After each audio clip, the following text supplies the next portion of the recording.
this administration has essentially desiccated the public integrity section, which goes after corrupt politicians. It has it actually ended entirely or dismantled entirely the tax division, which goes after wealthy tax cheats. It's disbanded the task forces that worked on Russian oligarchs and crypto scams and so forth. So really all the tools that the federal government has to go after wealthy criminals are really being taken apart by this administration. So many things that would be considered criminal or considered bribery in other countries are explicitly legal here. Brandon Ballou is the founder of Public Integrity Project. He was former special counsel at the US Department of Justice Antitrust Division. He's the author of Plunder, Private Equity's Plan to Pillage America. That's super interesting. And he had an opinion piece in the New York Times. It was actually great. It's called "One Man Stole $660 Million. He'll Never Pay It Back." All right, Brendan, welcome to the show. Thank you for having me. Yeah, no problem. So tell us about some of the folks that you wrote about, and corruption is a heavy charge, right? But so let's talk about the evidence. What evidence do we have? Let's start with the Bitcoin feller. So who is he, and what did he do? So Changpeng Zhao, known as CZ, was convicted or pled guilty to crimes related to his failure to stop money laundering, illicit transactions, terrorist financing on the crypto exchange Binance. He pled guilty and served 4 months in prison. Well, shortly thereafter, CZ and his company helped to facilitate a $2 billion transaction with a Middle Eastern sovereign wealth fund using the president's favored cryptocurrency USD1, which made the Trump family World Liberty Financial Company an enormous amount of money. Well, smash cut 2, shortly after there, CZ was pardoned by the president and was allowed to return to running his company. The issue is, if I may, that CZ really is sort of part of a larger trend that we're seeing, which is that a number of people have contributed money to the Trump inaugural committee, various Trump campaign committees, or been involved in Trump businesses, and then had really extraordinary resolutions for their cases. They had their civil investigations dropped, they had their civil litigations dropped, and in some cases, they had their criminal prosecutions dropped entirely, which is really something that we have not seen in the modern era. Yeah, so it's pretty brazen, but let's break it down a little bit. First of all, what was the fund that gave the $2 billion? I'm gonna guess United Arab Emirates, am I right? Yep, it was the UAE, it was the MGX fund, which made a $2 billion investment in Binance, and it did it using USD1, which is the Trump family's favored currency. Binance actually, the public reporting says, also actually operates the back end for USD1 itself. So it's not only just helping to facilitate this extremely lucrative transaction, it's actually providing the underlying infrastructure for it. Okay, Israel's favorite ally in the Middle East, interesting. Okay, and now the $2 billion, tell me how Trump might benefit from that. So they because sometimes people think, well, maybe you could make a $2 billion investment, make it, and you think it's gonna be really profitable, you're gonna make some money back, makes sense. So, okay, but what happens when they put the $2 billion into USD1? Yeah, so ordinarily you'd think if you're gonna make an investment in something, you'd wanna make an investment using an extremely stable currency, the euro, the pound, historically the US dollar. USD1, like so many cryptocurrencies, is presumably highly volatile. So just on the merits, it doesn't necessarily make sense why you would wanna make an investment using this new untested cryptocurrency. But to get to your question, what is the benefit to the Trump family on this? Well, World Liberty Financial says that it holds the money in trust that is used to purchase its cryptocurrency. And so it's able to make money on the interest on the investments that it holds. So it's getting to make money on the interest on $2 billion every year. Wow. Okay, so wait, that's a lot of money. So if all they did was make 5%, which is pretty low rate of return, especially these days in the market. Because I hear the Dow's over 50,000. That would be, if I'm doing the math right, $100 million a year. I went to law school, not math school, so I hesitate to do anything off the top of my head, but it's certainly a lot of money. That is a ton of money. Okay, interesting. Okay, so they don't have to make any money. The Trump people don't have to use it for anything else. Just by holding the money, they're making at least $100 million a year. Okay, fascinating. Yeah, but that's probably not corruption, and I'm sure Trump's not affected by it. Okay, so let's go to Trevor Milton. Who is he? So Trevor Milton was the founder of a purported electric vehicle company called Nikola. Nikola was promising to do this sort of extraordinary thing, which is to build a fully electric power semi-truck. The problem was that the entire operation, as alleged by prosecutors and investors subsequently, was a house of cards. In fact, the truck didn't work. One of the videos that was used to demonstrate it on the road was allegedly forged by dragging the truck up to the top of a hill and just having it coast down, making it look like it was actually driving.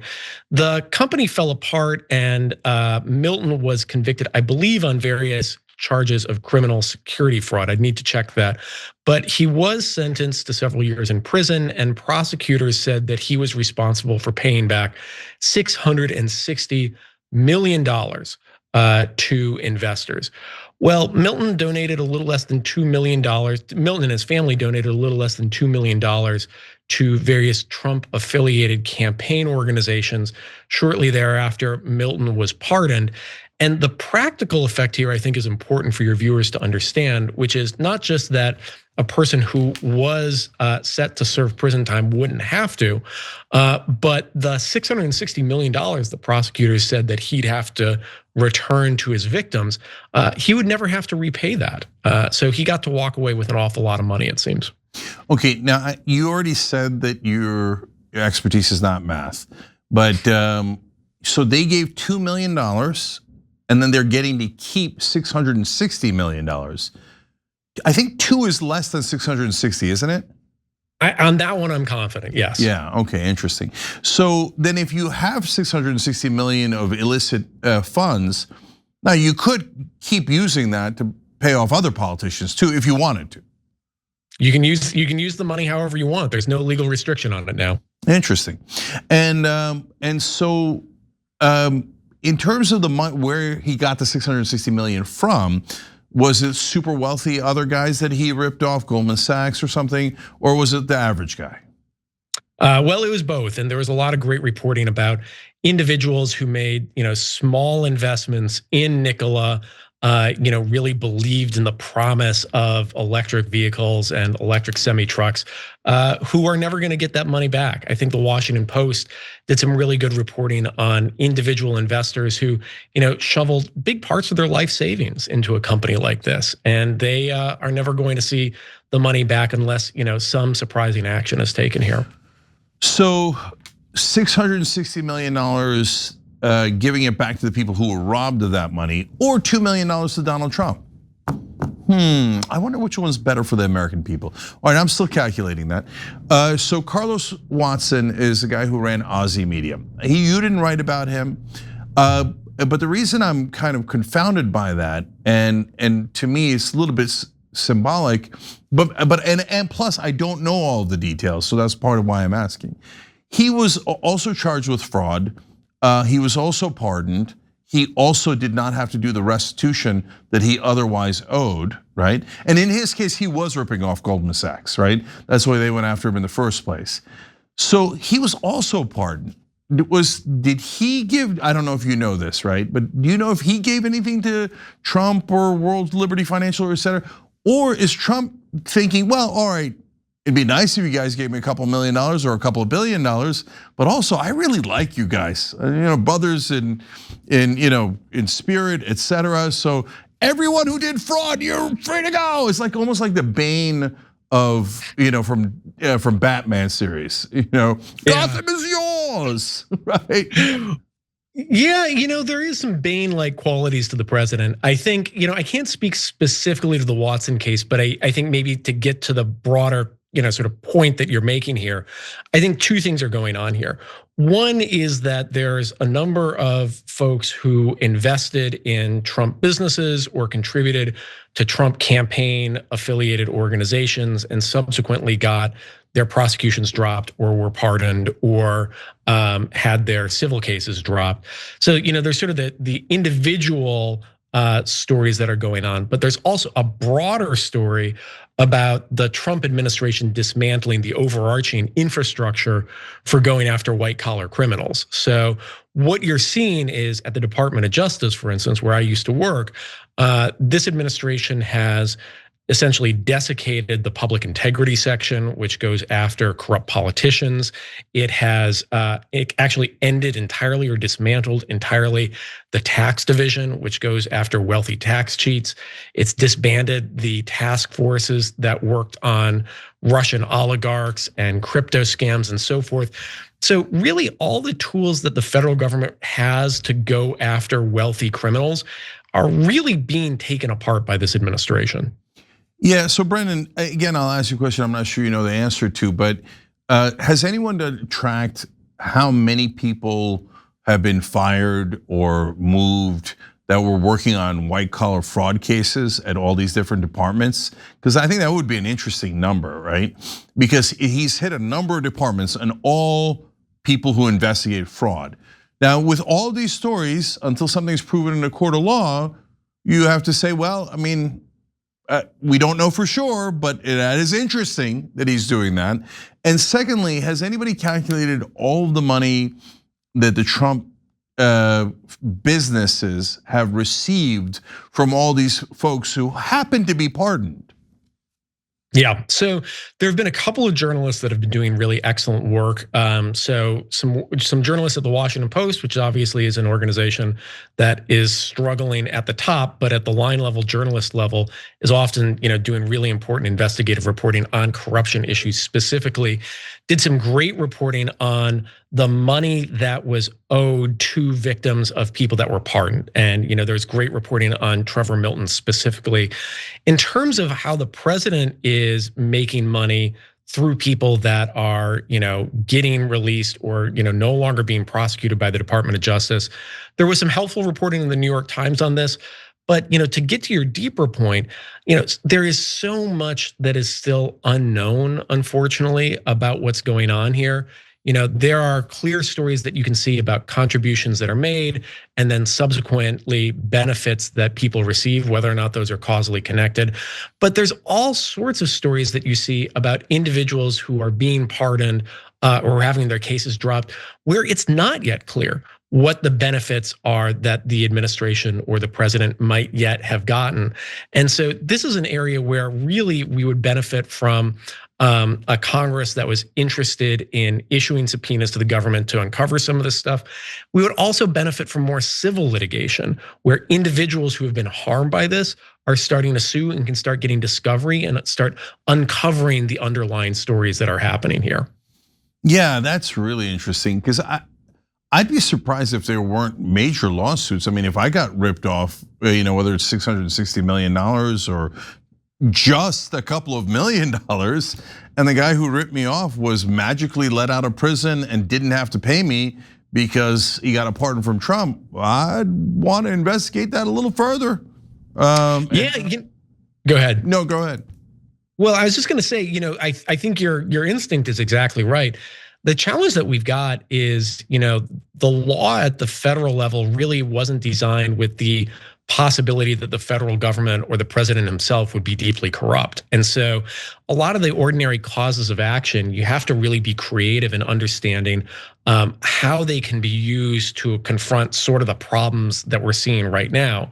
To get to your $660 million that you mentioned, one of the challenges that you've got is, there's been a lot of case law developed around the president's preclusive pardon power. This idea that the president essentially has unlimited authority to issue pardons and then has this extra insulation through Trump v. United States, where the Supreme Court granted, broad immunity to the president. So, at first look, it's not obvious. Well, what's the way that you get at this through civil litigation? I will say though, I think we're seeing work by really creative lawyers looking at the history of the pardon power to see, well, does that pardon power extend to the property interests that somebody has in that $660 million? In other words, can we point to case law from this century, from centuries before, that says, sure, the president might have the power to pardon who he wants, but that doesn't mean that the obligations that these perpetrators have to their victims goes away. And so what I'm hoping is that we see in this month, in the coming months, cases like that that bring creative theories about how people can be held accountable.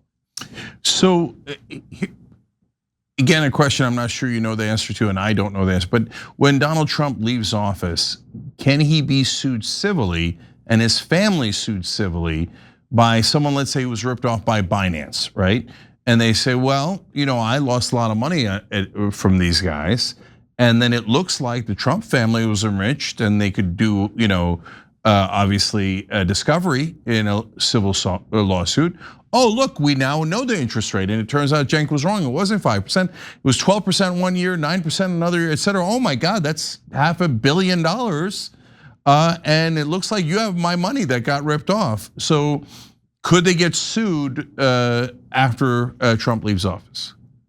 Well, the good news is we don't actually have to wait until Trump leaves office. So you're right that the president is generally immune from civil liability while he's in office, and after he leaves, the folks that have been scammed by businesses that he pardoned could sue the president specifically. The good news is there's a whole lot of vehicles that don't have that immunity right now. So let's say you wanted to bring a suit, a cryptocurrency company, gives enormous favors to the president then pardons people affiliated with him. You could potentially sue the cryptocurrency now. You could sue the campaign vehicles and the inaugural committees that may have facilitated some of these favors under various legal theories, unjust enrichment, civil RICO, and so forth. And so I think that there's a way to apply pressure, to get information, and ultimately to get a measure of justice right now. We don't have to wait for 3 years. Right. All right, and then there's one last person I wanted to ask you about that was in your piece. So as always, guys, we mention folks, but they're not convicted in a court of law on the connections to corruption. They might be convicted on other things, but I do want to know what we do know, what's already public, because this is near and dear to my heart, since it involves Johnny Rockets and Fatburger. So who is he and what was he charged with? Yeah, so there is an executive that runs a company called Fat Brands who was charged with various crimes. He was alleged to have stolen $47 million from his company in payments disguised as loans. Ultimately, what happened was the company donated $100,000 to the Trump inaugural committee. And not only was the prosecution against this executive dropped, but the prosecutor on his case, as reported by NBC, was personally fired by a official in the White House, which is a pretty extraordinary, I think perhaps unprecedented move for a White House official to individually fire a career or line level prosecutor.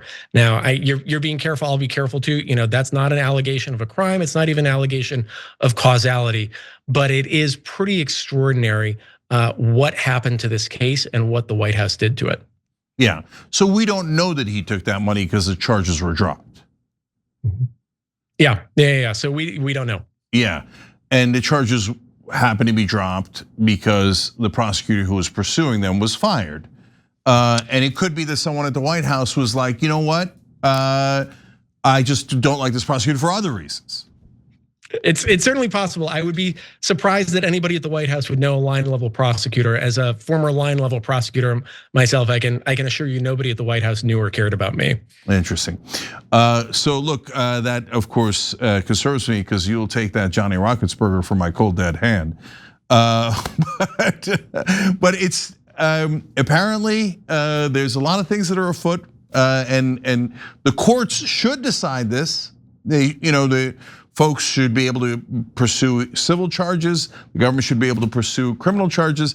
Even if the government knocks down the criminal charges and we never get to find out, there are civil issues and litigation that could potentially get us some answers, and that would be really helpful. So final thing though, Brennan, is, and this is a good piece, this is an opinion piece in the New York Times. I often criticize the New York Times, but here's an excellent editorial within the New York Times, so give them credit where credit is due. Check it out when you get a chance, and we'll put the link down below if you're watching this on any of the platforms where we publish this. You check it out in the description box. Okay, so Brandon, last thing is, look, my thesis for the last 20 years on this show has been that Washington is completely corrupt and campaign contributions are just legalized bribes. And like, it's not like, oh, at the big pharma, Pfizer is like, oh, you know what? I wonder what's best for the American people, right? No, they want to make sure that you can't negotiate drug prices, right? And I wonder if we got so used to that type of corruption that Trump and the others were like, well, I guess there are no rules, and the media doesn't really say much about that kind of corruption. We don't really talk about it in the context of elections. Oh, that guy's corrupt because he took a lot of money from Pfizer and ExxonMobil and Lockheed Martin. We don't talk about it when it comes to legislation. Oh no, we can't negotiate drug prices because they thought it was the best thing for America. No, they all took money. They're all crooks in my opinion, and that they screwed us, and they screwed us on behalf of their donors. And so in a sense, you could say Trump and his family thought, well, the corruption is the law of the land here. And so what do you want me to do? I mean, you guys are all taking money by the barrel full, so this time I'll just take it and put it in my pocket. Yeah, no, I completely understand that sort of line of reasoning. And I think one of the most horrifying things that we have in American law is that so many things that would be considered criminal or considered bribery in other countries are explicitly legal here. And I think certainly, the very nature of our democracy has changed profoundly since Citizens United and the enormous amount of money that flooded into our politics since then. Not to say that there wasn't way too much money before then. So I do think that there is an enormous amount of what you would call legalized corruption in the United States, and that makes it extraordinarily hard to have a functioning democracy. I will say though that and I'm not sure that this is what you're implying, but oftentimes I sometimes hear the idea that the Trump administration is essentially just a louder version of what already existed. And I understand that instinct, but I will say that why I think that it's important to distinguish this moment is twofold. One is that I think the corruption that we are seeing in the present moment is in many ways qualitatively different, in that the legalized corruption that you see in the United States, by and large, overwhelmingly is used to advance individuals' political careers. That's extraordinarily distasteful. It's corrosive to our democracy, but it generally means that the money is going towards campaigns and to political advocacy. I think what's relatively new here, and again, there were exceptions in the past, but what is relatively new here is the broad extent to which corruption seems to be being used to personally enrich government officials. So not even being used for political advocacy purposes, but just to make individual people richer and to make people immediately allied to this administration better off. And I think that really takes us into sort of illiberal government territory, which is extraordinarily concerning. But let me just kind of end with a hopeful message here, which is, if we think of this moment as somewhat historically unique, it means that, probably the closest analogy is something like the Gilded Age at the end of the 19th century. That's an era of, enormous corporate power, of, declining democracy in the United States. But it's also a moment that we actually overcame. It was replaced by the populist and progressive movements, this extraordinary flowering of antitrust, the progressive income tax, suffrage, the first environmental laws and so forth. And so I like to think that this moment is in some ways unique, in some ways similar to what we experienced a century ago. And if we overcame that a century ago, perhaps we can overcome it now. Yeah, I couldn't agree more actually, and I think that this country's soon going to be in a rage over all of this corruption, and that there's going to be a new movement. And I just want to clarify one last thing is before we leave for the audience. See, there are layers, guys. There's campaign contributions, and I think that those are legalized bribes, but they are legal at this point, and they don't go straight into your pocket. They get used for your campaign, but you get famous, you get status, you get a lot of privileges. Then you get to revolving door and many other forms of corruption that does go into your pocket, but at a later time. Instead of the Supreme Court has legalized now some forms of corruption that's plain bribery. They say if you do it after the fact, that's okay, which is stunning, right? And then finally you get to outright bribery. And that used to be illegal. Bob Menendez with the gold bars and the money coming out of his pockets, busted, and rightfully so, right? It appears that Trump is doing that last version. Although all of it is terrible, that is a different level. But at the same time, I would say, Brendan, that that system of corruption became so normalized that it enabled the type of corruption that Bob Menendez and Donald Trump are doing. I think that makes a lot of sense. Yeah. Yeah. All right. Brendan, not only check out his piece at the New York Times, again, the link's below, but also check out Public Integrity Project that he's the founder of. Thank you so much for joining us. We really appreciate it. Thank you.